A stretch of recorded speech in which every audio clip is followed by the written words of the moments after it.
Hello.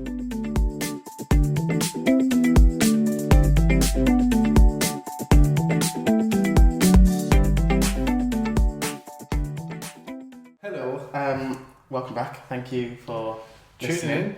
Tuning in. We're back. I don't remember when the last one was. I'm not going to lie. About a month ago, I think. Something like that. But yeah, it's all fun and games here at the Time to Talk headquarters. Yeah, the Simmonds manor. Is that what we're going to call it? Yeah. I'm gonna say something before we start that a lot of people say at the start of these things. Hi everyone. Please don't forget to subscribe, like, and share this podcast. Who says this, bollocks? Loads of people. Oh. If you like it, just give us a like and subscribe and share and all that jazz. Yeah. And we'll do a giveaway or something. I'll make like a Time to Talk t-shirt and give it to someone. Yeah, after we get 1,000. Yeah, when we get 1,000 subscribers, then I'll do a giveaway. And it'll be really nice and really fun. A top. Or a hoodie. They can have a hoodie if they want. I don't mind. I'll push the boat out a little bit. Jesus Christ. You were just talking about your massage? I had a really good massage yesterday. And my back is in... It was like, both. Am I going too hard? I was like, go harder. I don't care. Now, Lewis, let's talk about what really matters. Mm-hmm. Current cost. Of living. Yeah, boy. It's actually mad. Like, it's actually crazy. Like, I went to get my car filled up the other day. Yeah. And I looked at one place, I think it was like 169.2. And I was like, okay. Jesus. I was like, in comparison, yes, it's a lot, but it's not the worst. There have been some places I've seen where petrol's like 172 point something and things like that. 174 by me, man. Jesus Christ. It's just insane, and it's so difficult. Like, I've seen so many different people that are like, I have a full-time job, I work really hard for my money, I work really hard for everything that I do, and I still can't afford to both heat my house and feed my children. Well, let's be honest. The main reason for these cost increases is because of Russia. Because we get most of our natural gas from Russia. Russia invaded Ukraine. One of the reasons. Ukraine has the second highest concentration of natural gas other than Russia. Mm. So put two and two together. Exactly. The thing is, even though we say we're not buying it from Russia anymore, we're buying it from someone who's getting it from Russia. Yeah. So we're paying a surcharge. Yeah. It is really difficult. When you think about when you talk about gas and electricity and stuff, this windfall tax. Mm. So as you notice, before the windfall tax, the price for petrol was like £1.56. Yeah. Blah, blah, blah, blah. As soon as they got hit with the 25% tax, it suddenly went up to £1.70. Yeah. And if you compare it from this time last year, everything is approximately 9% more. That's mad. The cost of living, so basically what is increased by 9%. Your wage has not increased by 9%. Because if they increase your wage to the minimum of 9%, recession would happen. Yeah. So instead of causing recession, they're getting rid of all these schemes where you can buy houses and stuff and interest rates are going up with the idea of you putting more money in the bank. Right. Because if there's more money in the bank, they can. The way it works, it's like if you're not spending money on goods and services, it's keeping the money in the economy and in the banks. But if you're buying things like Amazon and shit, the money's leaving the economy. Yeah. So they're trying to force everyone to put money in the banks, so you don't go wasting all your money. It's just like, I mean, I've seen something recently that apparently every household is going to get £400, is it? And then I think families who claim benefits will get £650. I believe they're the figures. I could be wrong, and obviously someone fact check me if they need to. But I think that's what's happening. And obviously I think that's good, but I think by the time you've then paid for everything, so your bills and your food and this and the other, that £400 isn't going to be able to stretch that far. I'm not going to lie to you. I think this is one issue. Everyone who's self-employed that took the piss out of the working scheme, fair play, yeah? I would have done the same thing. Yeah. Well, you've kind of fucked everyone at the same time. Oh, people realise now that there's no benefit to working anymore. Yeah. You can go on the council and you get a house, you get money every week. So where's the motivation now to work? Like, put it this way, say if you go for a flat that costs £450. Yeah. The government would cover £600 rent and then you just pay for the rest. Well then, why the fuck would you want to go out and work? Yeah. You see what I'm saying? So it basically... it's a really difficult situation to like think about, because as you're rightfully saying, like I understand from the point of view of like where we get our imports from. I understand why it's happened, like completely. If we can't get it from a certain place without having that surcharge, it makes it harder and stuff like that. But I also look at it from the kind of, I guess, more human point of view, and I'm a bit like, it's just really difficult to be able to rationalise this kind of increase and stuff. And I know that MPs are, I think, meeting next week. They're fucking shit up. How was what? Is there? I don't know, law politics enough, but surely there must be like a clause where the nation can have a vote to get him kicked out or something. Surely, Christ. I've seen things floating around, and whether this is actually going to happen or not is a different thing. But I've seen things floating around that are like, apparently they want to do a no confidence vote or something on Boris Johnson. I think that's the only way that he'd be able to like get out, get sacked, if they all voted that he's like they've got no confidence in him. That's, I think, what happened with Theresa May. She didn't get voted out because of no confidence, but people put up a no confidence vote against her, and then I think more people voted in her favour. Okay. And then over time she resigned. So I think, again, if they do like a no confidence vote, but more people vote against Boris, then I'm with you now. Then I think it's kind of like, then he'll be out. But then who's taking over? Well, this is the thing. You know, Boris can leave, but then it's like you've got to think about the other contenders. Like Rishi Sunak and him and his bird, they could go fuck off, especially her. But also, I think Dominic Raab is actually Deputy Prime Minister. Who's he now? Exactly. The thing is that this is what annoys me the most. That it's been proven they all broke their own COVID lockdown fucking laws. Okay, you had mass suicide, you had mass like people dying in care homes, etc. Mm-hmm. Hospices, because families couldn't go see their dying mothers, brothers, sisters, anything, just name it, couldn't go see them. Yeah. Oh, he was spewing to everyone that they have to stay indoors, stay safe, you know, wear a mask, all this bullshit. And you know for a fact, they were all in the Downing Street, on gear. Laughing at us. Yeah. Making mockeries of us, and I think it's disgusting. Like, I know it sounds bad, but do you remember, I think it's like episode 10 or something, we spoke about COVID, and I said it's bullshit. Yeah. And I gave you evidence, you're like, oh well, you know, the government are saying do this, do that. Yeah. I hate to say I told you so, but like, you put it this way, say, beginning of the year, you have to have your double vaccine, your triple vaccine, your quadruple vaccine to go abroad. Every single country is now saying, yeah, don't worry about it, just do whatever you want to do. In all fairness, you are right, because I went to Italy not long ago. Well, it was a month ago now, I think. Yeah. Yeah. So I went there, and obviously, so I've got all my jabs, and I had like the COVID pass on my phone and stuff, because I'd read it beforehand. It was like, you're going to need your COVID pass. They'll probably need to check it at some point. Yes. So I had my COVID pass for all 3 jabs, blah, blah, blah. I didn't get checked at Gatwick Airport. I didn't get checked on the plane. When I got to Naples, I didn't get checked there. And I was kind of thinking like, you know, as you rightfully say, it's like, what's the point in getting all these vaccines if we're not actually going to be checked? And a lot of people that I've asked, don't get me wrong, some people have been checked. But a lot of people that have been on holidays, I've checked with them and I've said, oh, was your thing checked? Nothing at all. And it's just, you know, I understand the reasons why I got the vaccine, because I thought, okay, you know, it's going to, in the long run, help out and stuff like that. And I honestly thought they were going to be a lot stricter on, if you don't get a vaccine, you can't go abroad. For me, it was like, I want to go abroad. I want to go on holiday. So I was like, if I'm helping out, like, with the economy, and also have the ability to go abroad, I'm going to get these jabs. But now, looking at it, okay, yes, it's helped the economy somewhat, but it hasn't affected the whole going abroad. But it hasn't helped the economy though, because they wasted billions on PPE. They gave away contracts to their friends. They bought billions of pounds worth of Pfizer vaccines, etc. And it just seems like it was money wasted. But I think a lot of, especially in the last 2 years and ongoing, they've done that a lot. We've wasted money on loads of different things. But, do you remember when, I swear I mentioned before, Corbyn said there's a money tree, remember?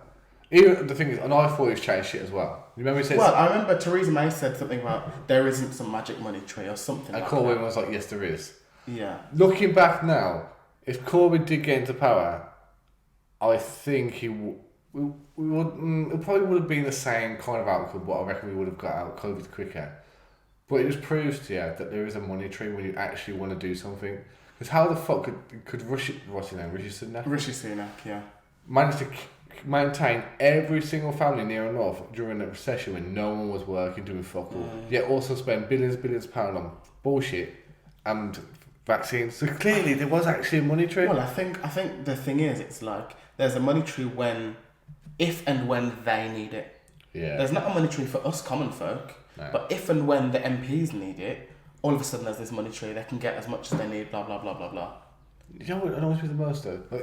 Put it this way, me, you, everyone listens to this podcast, everyone that doesn't listen to the podcast, we all probably have to pay some kind of tax in relation to like council tax for your property and shit. If every single person stopped paying for that, things would get done. Because that pays for your police, your firemen, all that bollocks. And also your MPs, etc. So if everyone starts paying that, genuinely, they can't take everyone to court and they can't fine everyone. You know what I'm saying? I saw something the other day speaking about council tax. I saw a TikTok and it was this guy that was interviewing different people being like, oh, you know, the Jubilee's coming up. Because I think people have been camping out like for the Jubilee since like Monday, right? And one person, so they were asked, you know, about the Queen and stuff, and people were like, oh, she's amazing, this, that and the other. And one person was like, I'd pay double council tax for her. She used taxpayers' money to fund her Nazi son's habit. Yeah, this is the thing. And that's what I don't get. This is, when you watch the Jimmy Savile documentary, you see he's with fucking Prince Andrew.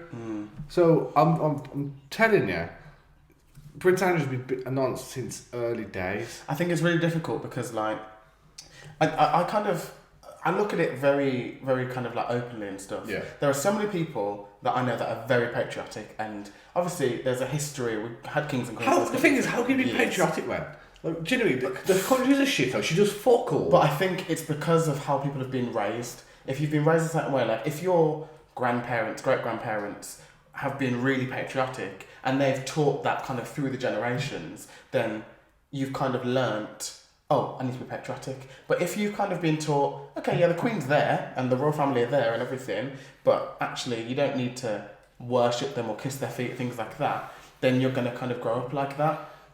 I think there are a lot of people that maybe have been taught from a young age, this is the Queen, she is the monarch of this country, you need to show her absolute respect. The thing is, when you have a discussion with someone in regards to the Queen and the royal family, they're like, well, they're bringing so much money, and we've got the French monarchy bringing more money to France than the Queen does to England, and she's currently alive. And you know the fucking song, God Save My Gracious Queen? Yeah. When that fucking dies, and the fucking king, they changed the lyrics. God Save Our Gracious King. Who the fuck wants to sing that? Shit's even worse than Queen. Oh, they're waste of money. I think what could, and I'm not saying it will, but I think what could happen is, obviously Charles and Camilla are next Charles is next in line to the throne. Yeah. So he'll be the king next. And I think we've all found out that Camilla's going to be Queen Consort. Great. What's that? So that's basically like, she can call herself the Queen, essentially. Once he passes away. No. Once he's the king, I believe. Again, fact check me if I'm wrong. But things, don't they all share their cousins and that? Like, did you hear about the story that the Queen had like 2 cousins that they put in like a mental asylum because they were all inbred and that? I saw it. I didn't really. I don't know if it's true or not. Yeah, but I think what could happen is, by the time it gets to William and Kate, I feel like they seem like the royals that want to try and be the most normal. Like, they want to kind of integrate themselves into society somewhat, not completely. The fuck are you on about? No, but I think because William is kind of second in line succession, he does have a lot of royal duties to kind of attend to and stuff, but I think in general he wants to kind of be a bit what more do they do, normal. apart from going to India, like South Africa and fucking Jamaica? Other than that, what do they do? The point that I was trying to make was like that if anyone was to abolish the monarchy, it would be when William and Kate are in power. I think they themselves would be like, okay, maybe we're not that necessary if anyone's going to abolish it, because Charles and Camilla have waited too long. They are not going to say, get rid of the monarchy. Charles wants to be king for at least a fucking year, you know? He's waited too long. Camilla is not going to let him abolish the monarchy yet. But I think if anyone were to do it, it would be William and Kate. Do you think that the general population would ever fucking get a pair of bollocks and how France actually gets off their arse and has a good protest? Why good protest? I mean, like, some people dying, there's fires and shit. Yeah. I know I'm not advocating it, but I do think some sort needs to be done, not only in relation to the Queen, but the government. I think if anyone were to protest, it would be our generation. The older people aren't, because they're too fixated on, traditional values, all that kind of shit. Bollocks, yeah. If anyone were to protest, it'd be our generation. And I think I say something significant. I know a lot of significant things have happened, but I think there needs to be something like really, really, really significant before anyone protests. And also they're putting that new bill now, haven't they, where it's like, even in a peaceful protest, we can still be arrested. Yeah, but they done that again. So it's proven that, the people that used to sit in front of trucks and shit, and they won't... Oh, the Insulate Britain? Yeah. People, yeah. They were paid actors by the government. Oh, Jesus. So they've forced a new law in to stop people like me and yourself saying, like, Black Lives Matter stuff. Yeah. That would be against the law now. And that's the thing, so that was a good protest in terms of there wasn't any riots, there wasn't any violence. There was that one guy shouting, let's go to the police station, smash it up. Yeah, but I think as a whole it was very peaceful, and Yes. I would do something like that again because it wasn't an environment where I felt unsafe. But I think if it was a protest where people are like, really, really violent and stuff, I don't think I would fully immerse myself in that. I'd still talk about it and I'd still kind of say, I agree or disagree with X, Y, and Z. But I don't think a protest like that, when it comes to like violence, I would get involved with. I just think that it's gotten to a point now where I think with social media and the internet, old MPs, the president, or like Biden, for example, people who are currently in power and stuff, they're so out of touch with the commoner, for example. Yeah, like a normal person. I can only see it getting worse unless there is some sort of revolt, because at the end of the day, we have all the power. Like, do you know what annoys me? Say for example, we're Billsy, Kingsley, Mosley, fucking constituency. Just like say there's like 50,000 people here. Yeah. One person has a say in Parliament for us. Well, that's not very fair, is it? Yeah. I think I agree with your point about, people in power are really kind of out of touch. I think the only person in power that I think is slightly more in touch is Jacinta, I think, Ardern, who is New Zealand's president. I think she looks kind of more on a linear level. And she was good at the start of COVID, I'll give her that. And, there were a lot of things that she was saying that was like, as a politician, I'd think this, but as a mother or as a normal human being, I would think this. And I think it's always important to look at situations like that. You can look at, obviously, people like Boris Johnson, he is the Prime Minister, so he has to look at things in terms of, I'm the Prime Minister. But I just wish that MPs and things like that, and people in power, as you say, would look at situations more like, well, actually, I'm a human being first, and if I was in that person's situation, how would I feel? You know what the problem is now with today's day and age? Politicians aren't politicians anymore. It's corporations. Like, you got your big money, like ridiculous. That's how like America runs. Like, it doesn't really. Yeah. You could be, say for example, you run for president somehow, and you could be basically the next Barack Obama. And you'll say, we're going to change everything. But then if the National Guns Association gives you $20 billion just to allow anyone to have a gun, you're going to do it, because it's fucking 20 billion, so it's fucking all bullshit. But also, you can say, I'm going to get this and this and this done, but the amount, like the term time, as we call it, they have, obviously you can run for a certain term or whatever, 4 years or whatever.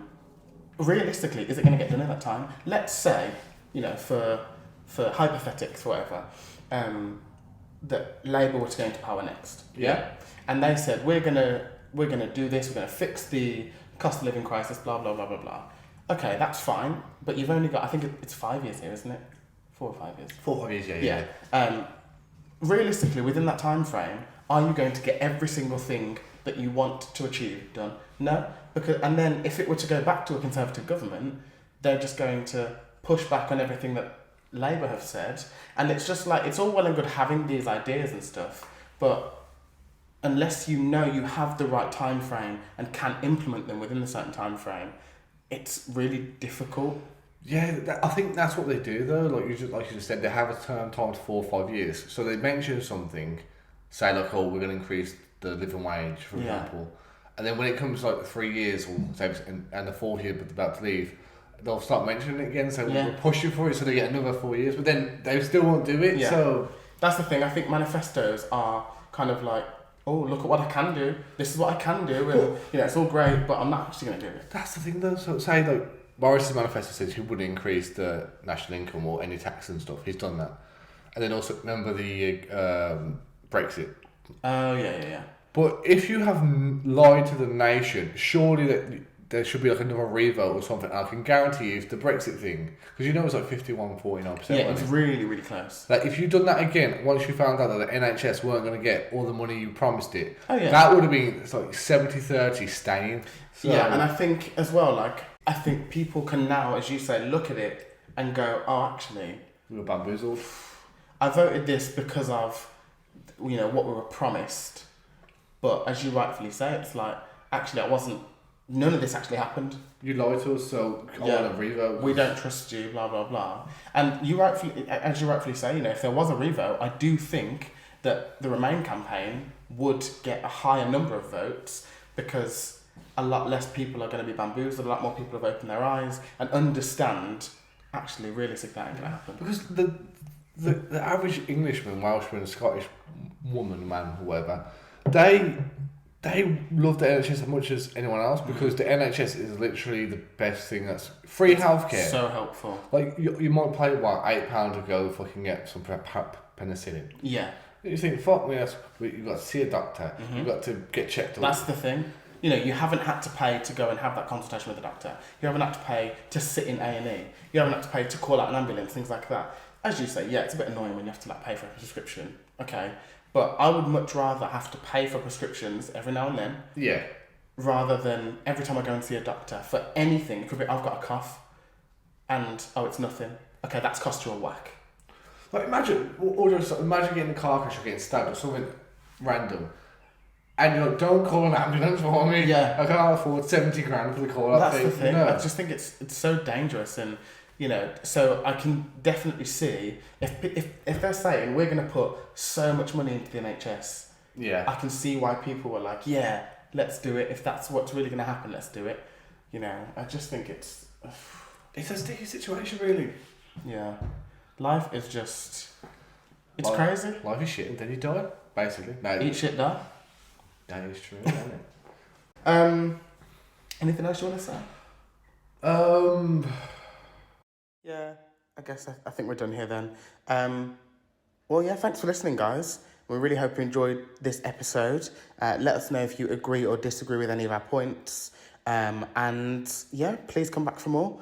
And we'll see you on the next episode. Bye-bye.